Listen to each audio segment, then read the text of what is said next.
ذلك الكتاب لا ريب فيه هدى للمتقين بسم اللہ الرحمن الرحیم الحمد للہ رب العالمین والصلاة والسلام علی خاتم النبیین محمد وآلہ وصحبہ اجمعین اما بعد۔ اس نشست میں قرآن مجید کی دو صورتوں کے اہم مضامین کو دیکھیں گے انشاءاللہ، سورۃ المؤمنون یا سورۃ المومنین اور سورۃ النور۔ سورۃ المومنین میں دو مضامین قرآن مجید کی تعلیم کے ان پر بات ہوئی ہے، قیامت کا برحق ہونا اور خدا کی توحید۔ یہ مکی صورتوں کی طرح اس صورت میں بھی بہت تفصیل سے ان دونوں مضامین پر بات ہوئی ہے۔ انبیاء کے واقعات کا بھی ذکر ہوا ہے، لیکن ہم دو آیتوں کا، دو مقامات کا انتخاب کر رہے ہیں جن میں اس صورت میں اللہ تبارک و تعالیٰ نے اپنے مومن بندوں کی کچھ صفات کا اور ان کے اوصاف کا ذکر کیا ہے، اور اس سے گویا یہ واضح کیا ہے کہ خدا پر ایمان لانا، اللہ کے پیغمبروں کی دعوت کو قبول کرنا، خدا کی جواب دہی کے احساس سے خود کو منور رکھنا، یہ ان تمام اوصاف کا اور ان تمام رویوں کا تعلق انسانوں کی شخصیت اور ان کے کردار سے ہے۔ تو جو اہل ایمان ہوتے ہیں ان کے کردار میں، ان کے رویوں میں، ان کی زندگی کے انداز میں یہ پہلو نمایاں ہوتے ہیں، جس کی وجہ سے ان میں خدا خوفی اور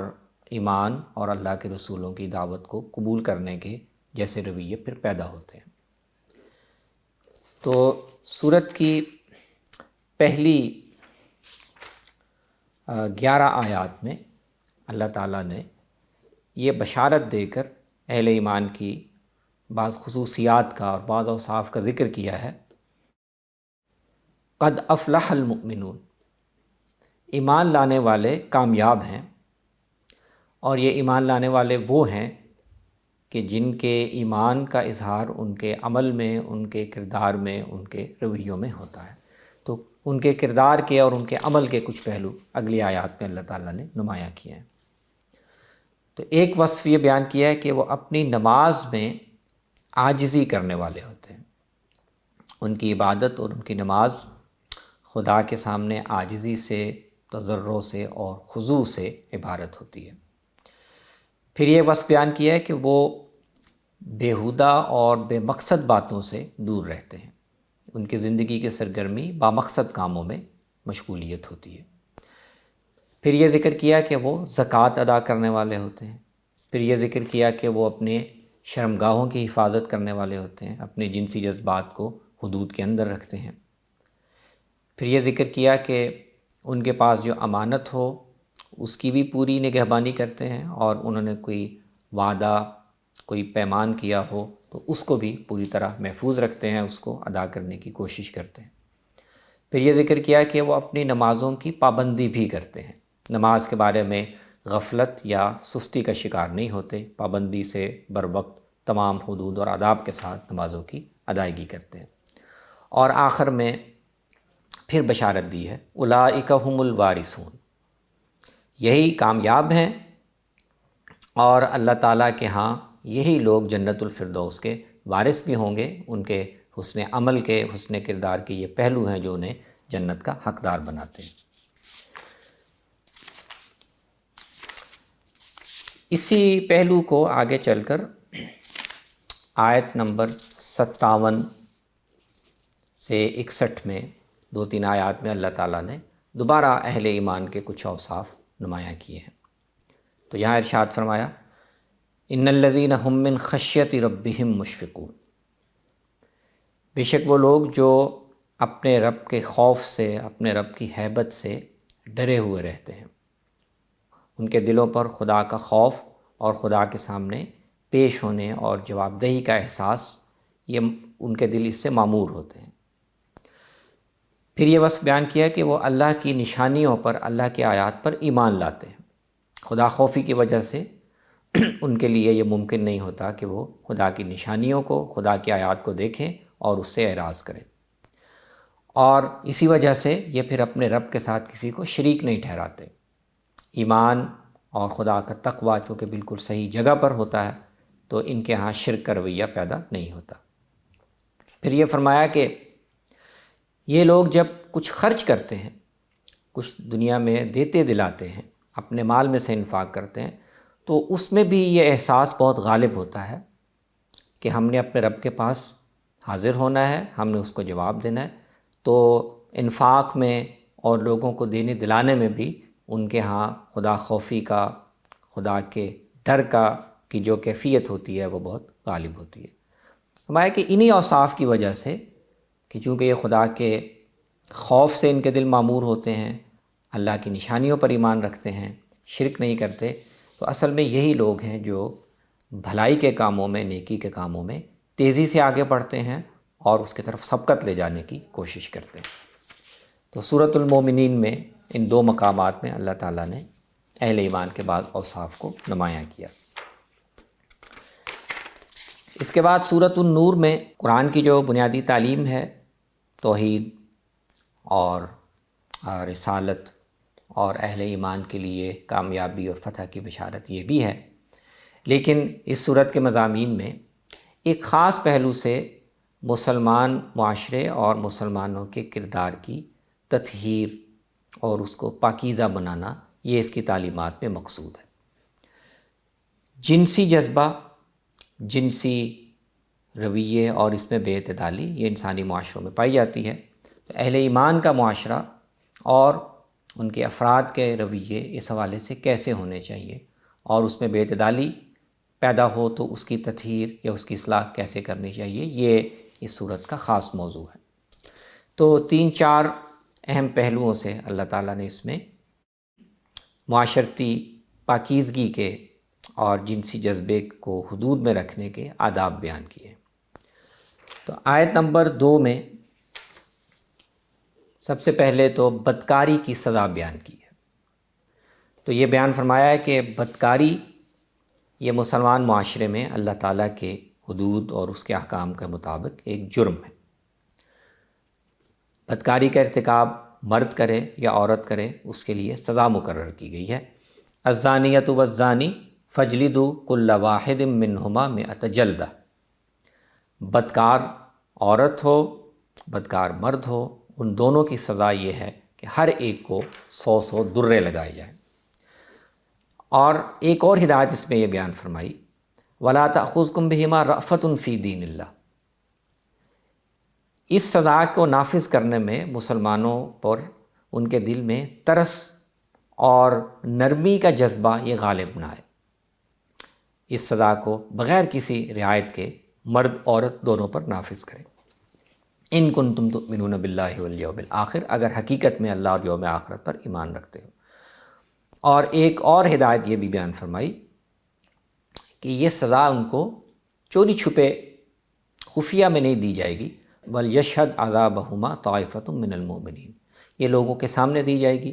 سزا جب ان کو درے لگائے جا رہے ہوں تو مسلمانوں کا ایک گروہ وہاں پر موجود ہو تاکہ وہ اس سے عبرت حاصل کرے۔ تو زنا کی سزا اس صورت میں مقرر کی گئی ہے۔ زنا کی سزا کے ساتھ ایک حکم یہ بھی بیان کیا گیا ہے کہ پھر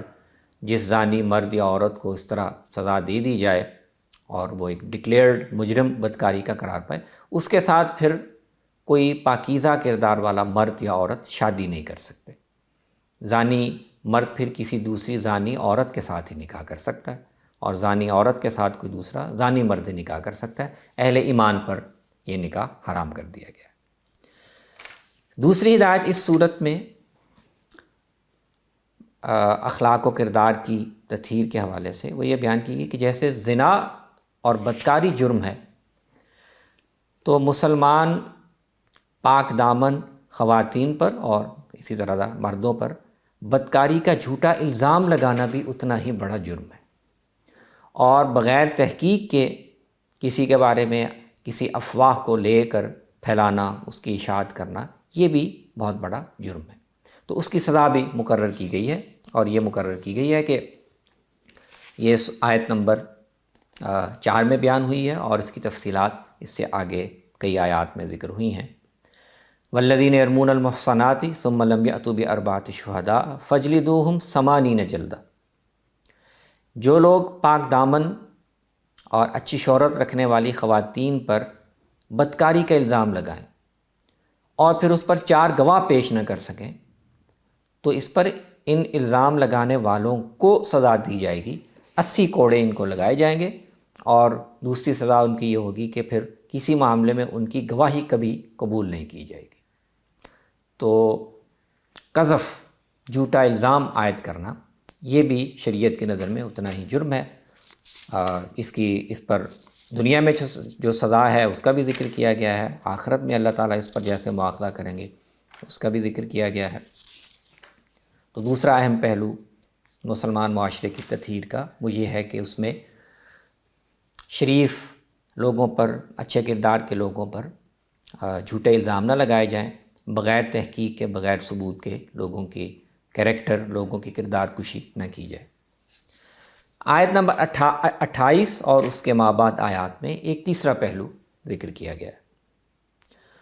اور وہ یہ ہے کہ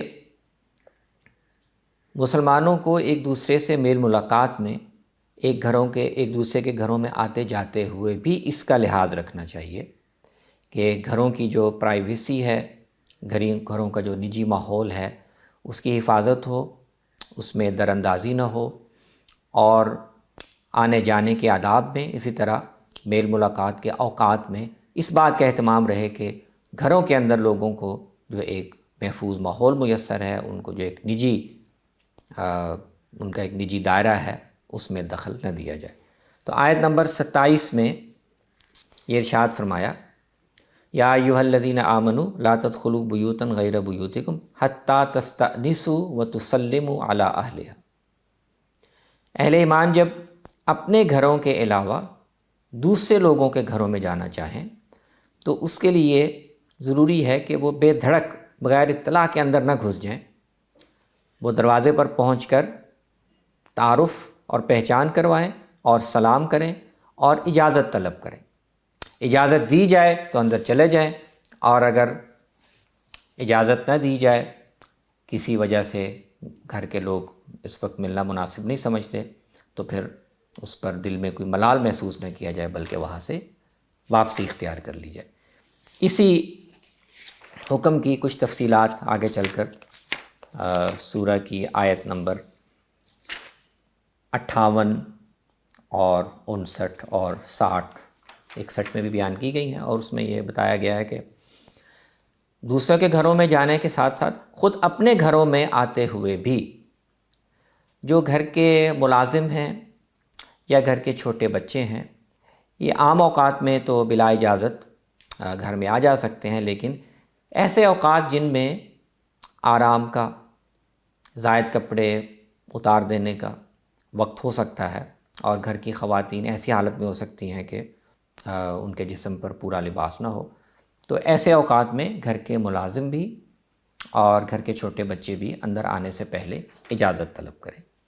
اسی طرح جب بچے بڑے ہو جائیں، بالغ ہو جائیں، تو وہ بھی اندر آنے سے پہلے باقاعدہ اجازت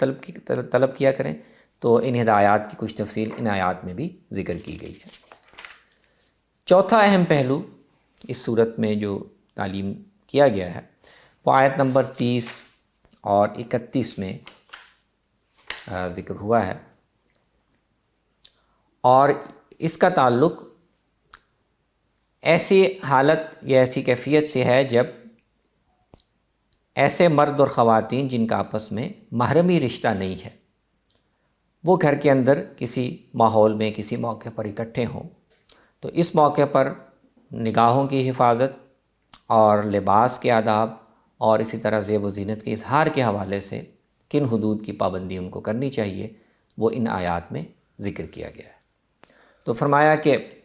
قُل لِّلْمُؤْمِنِينَ يَغُضُّوا مِنْ أَبْصَارِهِمْ وَيَحْفَظُوا فُرُوجَهُمْ، مسلمان مردوں سے بھی ہدایت ہے کہ وہ جب ایسے ماحول میں اکٹھے ہو جہاں پر غیر محرم خواتین بھی ہیں، تو وہ اپنی نگاہوں کو نیچا رکھیں، اپنی نگاہوں کی حفاظت کریں، اور اسی طرح لباس میں اور اٹھنے بیٹھنے کے انداز میں بھی اپنی شرمگاہوں کو اور اپنے جو جسم کے پوشیدہ حصے ہیں ان کو بھی محفوظ اور مستور رکھنے کا اہتمام کریں۔ خواتین کے لیے اس کے ساتھ مزید کچھ ہدایات ہیں۔ یہ ہدایت تو خواتین کے لیے بھی ہے کہ وہ نگاہوں کی حفاظت کریں، اپنے جسم کے پوشیدہ حصوں کو چھپانے کا خاص طور پر اہتمام کریں، اور ایک اور ہدایت ان کے لیے یہ بیان کی گئی ہے کہ انہوں نے اپنی فطری ضرورت کے تحت جو زیبائش اختیار کی ہوئی ہے، زیب و زینت اختیار کی ہوئی ہے، زیور ہو سکتا ہے، مزین لباس ہو سکتے ہیں، تو اس زینت کو بھی غیر محرم مردوں کے سامنے اس کا اظہار نہ کریں۔ ہاں، جو زینت نمایاں ہوتی ہے، کھلی ہوتی ہے، اس کو چھپایا نہیں جاتا، چھپانا ممکن بھی نہیں ہوتا، دقت کا موجب ہوتا ہے، وہ اس سے مستثنیٰ ہے۔ لیکن جو جسم کے مختلف حصوں پر انہوں نے زینت اختیار کی ہوئی ہے جس کو وہ چھپا سکتی ہیں، کوئی بڑی چادر لے کر، کوئی لباس اوپر پہن کر، اس کو چھپانے کا اہتمام کریں۔ اس طرح اپنے سینوں کو بھی ڈھانک کر رکھیں، اور زینت کا اظہار وہ اپنے شوہروں کے سامنے کر سکتی ہیں یا اپنے محرم رشتہ داروں کے سامنے کر سکتی ہیں۔ اس طرح جسم کے ایسے حصوں پر کی گئی زینت جو نظر نہیں آتی، جیسے مثال کے طور پر پازیب ہے، وہ دکھائی نہیں دیتی، لیکن وہ اگر زور سے پاؤں زمین پر مارا جائے تو اس سے جھنکار پیدا ہوتی ہے، تو غیر محرم مردوں کے سامنے قصداً یہ کوشش بھی نہ کریں کہ پاؤں کی جھنکار سے ان کو متوجہ کریں۔ تو مخلوط ماحول میں مردوں کو اور عورتوں کو دونوں کو ان آداب کی پابندی کرنی چاہیے تاکہ ان کے دلوں میں پاکیزگی قائم رہے اور بدکاری اور فحشہ کی طرف بڑھنے کے جو امکانات ہیں وہ مسدود ہو جائیں۔ تو یہ مختصر طور پر سورۃ المومنین اور سورۃ النور میں اللہ تعالیٰ نے اہل ایمان کے لیے جو مطلوب اوصاف ہیں ان کا ذکر کیا، اور مسلمان معاشرے کو پاکیزہ اور مطہر رکھنے کے لیے جن آداب کی پابندی مطلوب ہے ان کا بیان کیا گیا۔ اقول قولی ھذا واستغفر اللہ لی ولکم ولسائر المسلمین۔